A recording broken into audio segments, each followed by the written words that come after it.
we're here for episode 17, an hour long, the finale of the Exodus seminar. And we're going to reflect on the entire voyage and discuss ex-hodos, the way forward.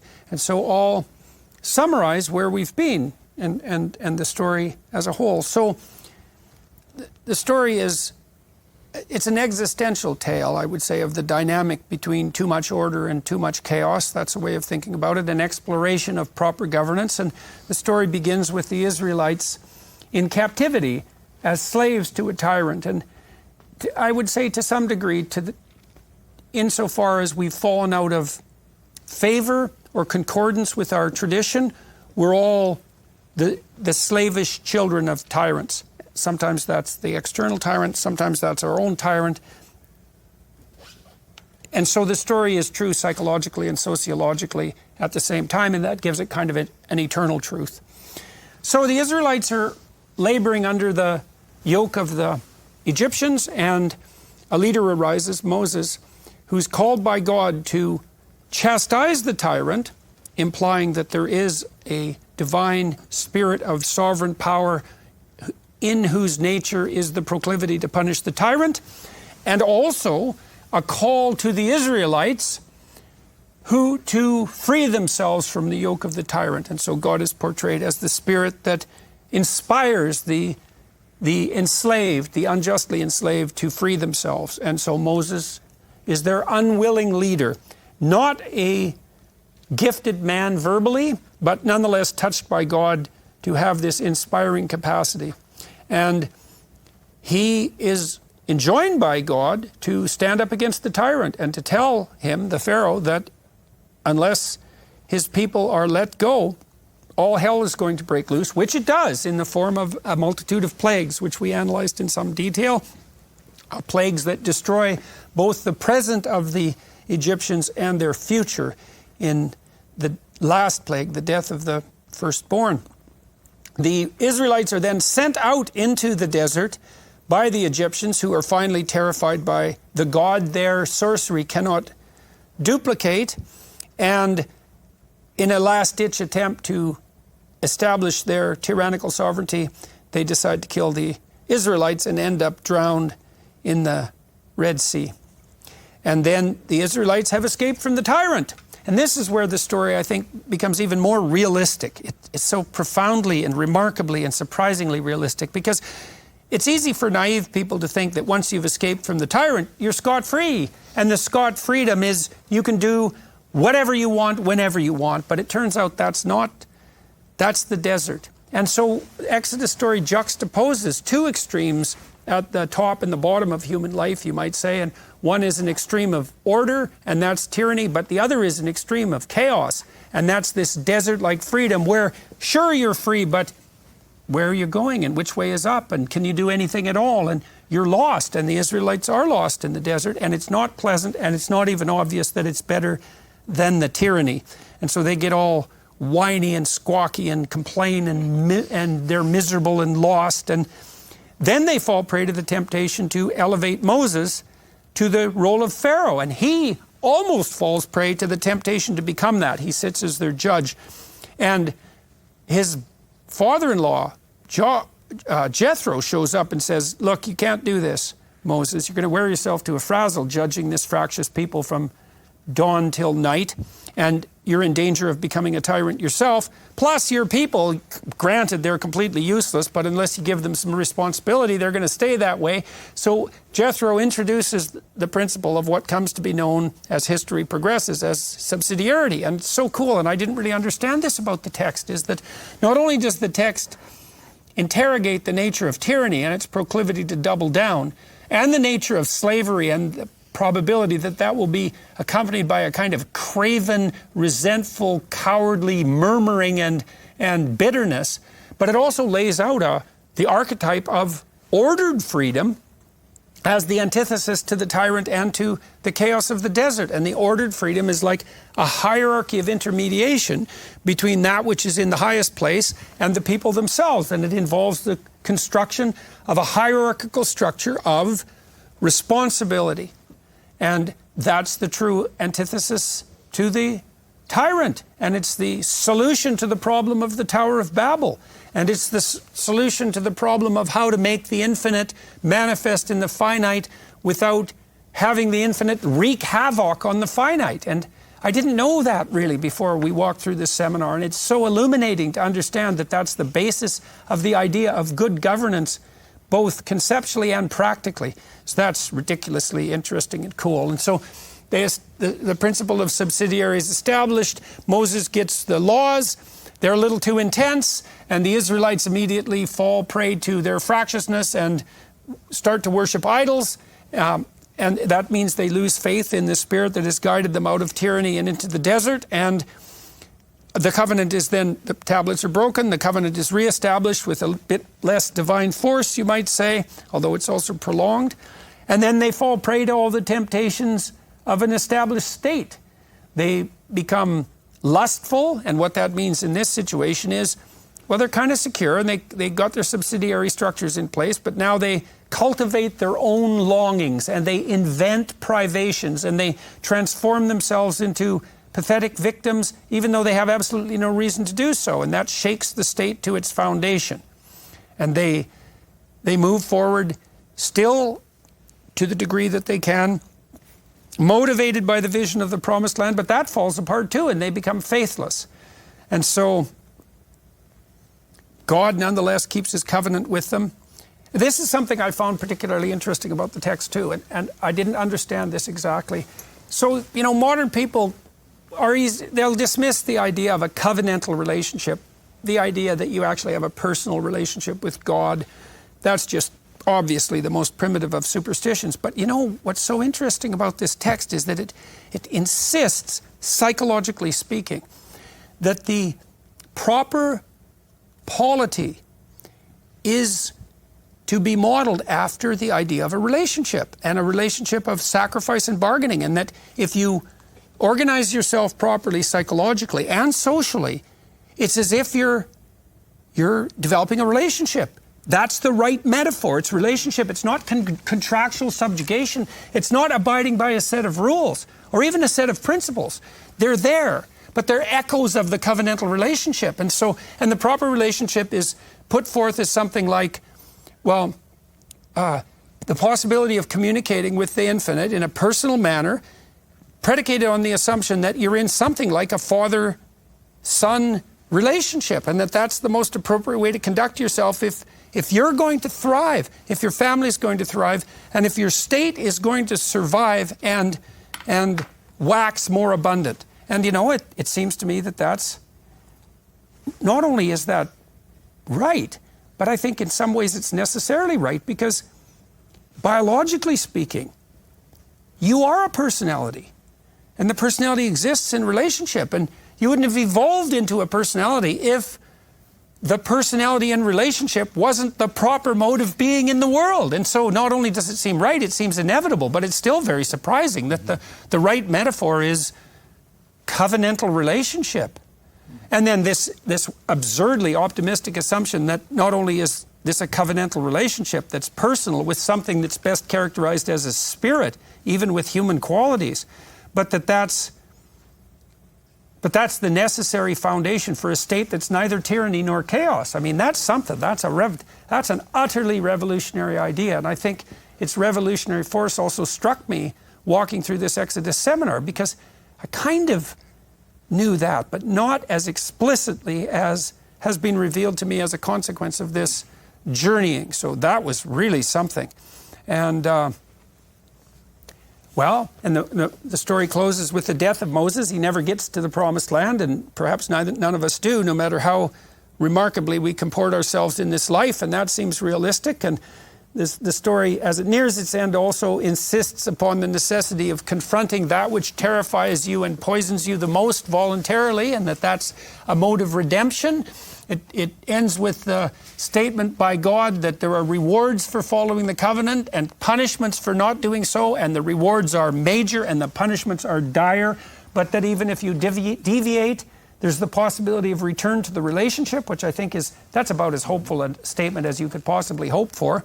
And And we get a good lesson about what constitutes proper leadership out of the story as well. Moses is not a tyrant. He's not self-aggrandizing. He has a proclivity towards narcissism from time to time, but he keeps it damn well under control. And he's always attempting to subordinate himself vertically to God and staying in communication with his people, difficult as that is. And so he's a great model for true leadership. And he's also the person who introduces and abides by, is open to and abides by the principle of subsidiarity. So he's not gathering all the power unto himself, even though that's a temptation from time to time. I think that's brutally realistic and flies in the face of any sort of accusation on the part of, let's say, rationalist atheists that there's nothing to these stories but like a superstitious, what would you say, defense against death anxiety and a post hoc justification for the nature of God. It's like, no, this is pretty brutal and it's pretty realistic. And so it's been extraordinarily fun, and I've learned a tremendous amount, and it's been a privilege and an honor to be part of this. That's for sure. And so, so now we'll find out. We're going to go around the table one by one, and we're going to let everybody reflect on the story and what they've learned, and take the opportunity to say anything they want to say. And James, we'll start with you. Well, thank you, Jordan, and thank you, everyone. I mean, looking back on these 16 episodes, it's impossible to distill everything. I've learned so much, but I think more than that, I've been moved so much. At almost every episode, there's been some moment that has not just sort of illuminated me cognitively, intellectually, but has moved me deeply. And I'm just thinking about the enormous popularity that of the first series, and I wonder, why is that? And I'm just thinking, if this had been a more kind of formal university seminar or a seminar in a seminary, we'd have been looking at the sorts of questions and themes and problems that we just haven't touched on at all. Like, there's a whole guild of scholarship that approaches these texts in a completely different way. Questions of historicity, like, did this happen? How did it happen? When did it happen? Is it plausible that it happened? Questions of authorship, the sort of different layers, the different editorial hands that are at work in the different texts. And all of that it's legitimate scholarship, of course. It's a legitimate avenue of human inquiry. But it's not been our approach. I mean, that approach, I was thinking about this earlier today, that approach tends to generate a kind of a mosaic that doesn't produce a very clear picture. Lots of little different editors, lots of different authors, lots of different schools of interpretation. We've been approaching it as mosaic, capital M, in the sense that we've been approaching it as we've kind of bracketed those questions. We haven't said that it's a false way of doing things, or it's a true way of doing things, but we've kind of done an end run around all of that. We've treated it as mosaic. We've treated it, in other words, as a single, unified vision that stresses story and symbol, and also the third S, the sacred. I mean, this is what's been most interesting and moving for me.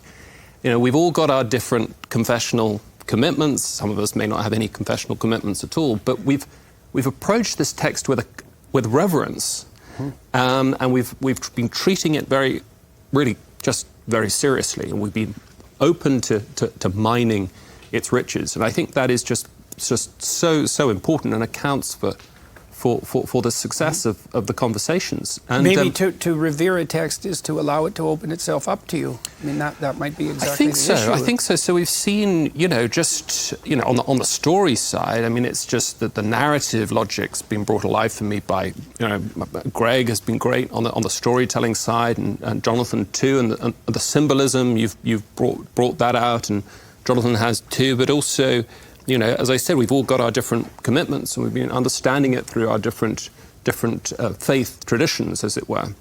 Yeah, nobody ever asked the question in the seminar, why are we taking this text seriously, right? That was an a priori commitment, and it's interesting that was the case and that it never came up as an issue, right?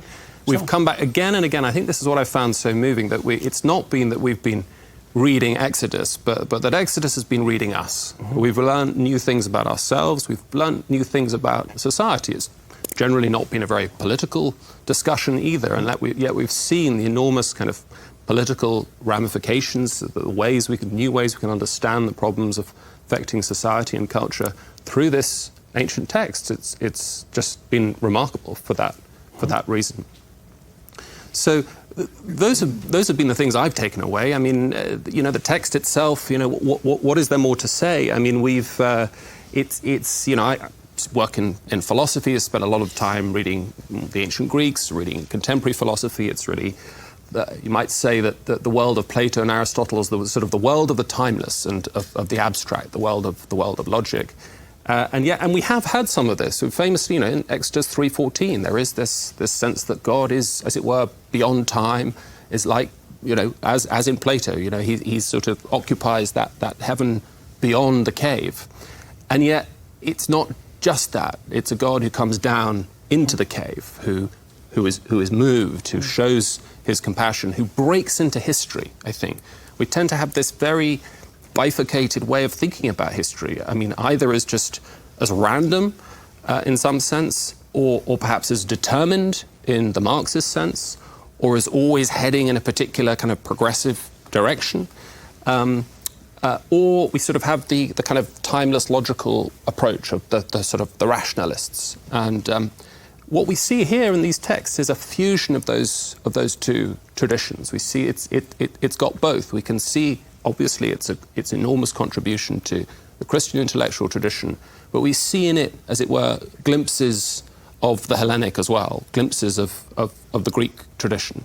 And that's been remarkable for me, this idea that for the first time here we see that the idea that history has a direction, but it's not a random direction, it's not fully determined, it takes seriously human freedom, it accommodates human failure, and it unfolds always not just in a kind of random dynamic flux, but against an objective, transcendent standard of the good, of moral order, of political order, and of social order. Mm-hmm. With a tremendous insistence that at its basis, the fundamental order is both good and relational. And personal, and exactly. Yeah, amazing. Dennis. So I'll say a personal word and then a global word. So on the personal, to be self-revealing, I have this theory, and I hope I don't think I did say this at any of our sessions, but I've had this theory a long time. There are many ways of dividing people, right? There are those who this, there are those who that. So one of my divisions is there are those who want to be stars, and there are those who want to be on an all-star team. And I am in the latter. I have never, my joy is to be on an all-star team. So that's what I have felt for all these seminars, all our sessions. And that's a great honor and a much greater joy than being a star. I mean, what I have learned from each of you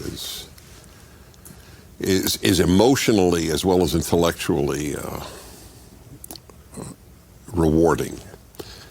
I intend to bring a lot of these ideas to the audience that I have through my radio and PragerU and my little synagogue in Los Angeles. So this is a big thank you to all of you.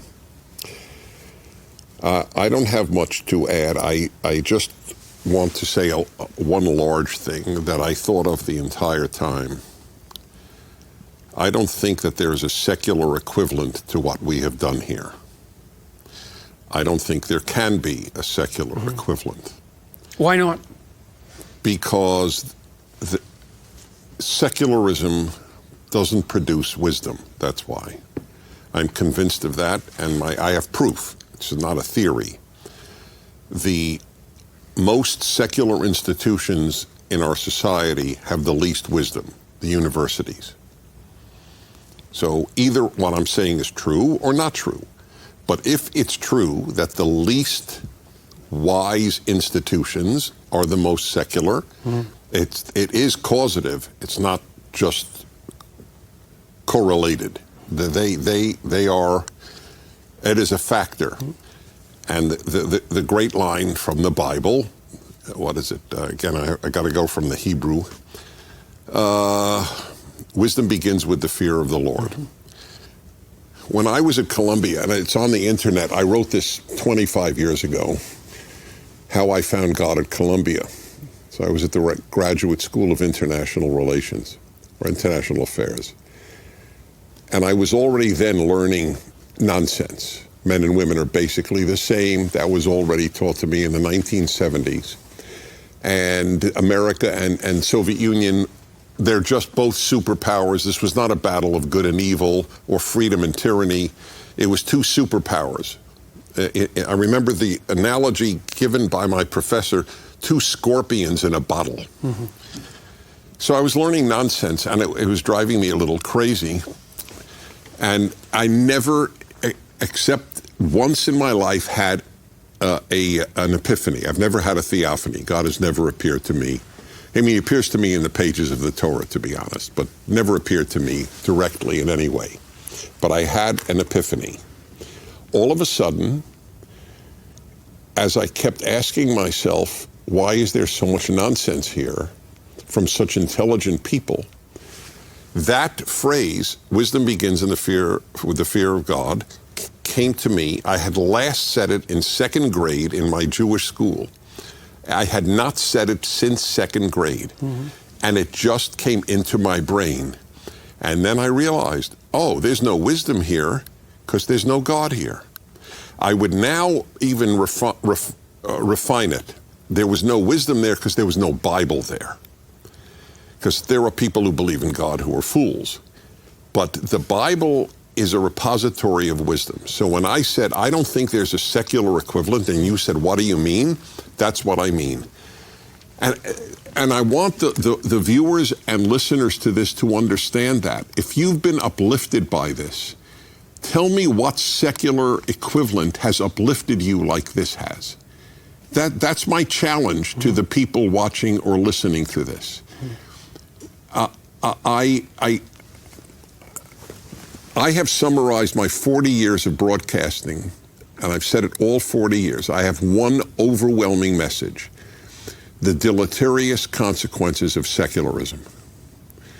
And this has just reinforced that in me. I think, you know, I talked to Douglas Murray about this with Jonathan at one point, and one of the things Murray has been brought to, I would say, kicking and screaming in some real sense, and I would put myself in the same category, is that it seems likely that the secular is inevitably grounded in a narrative.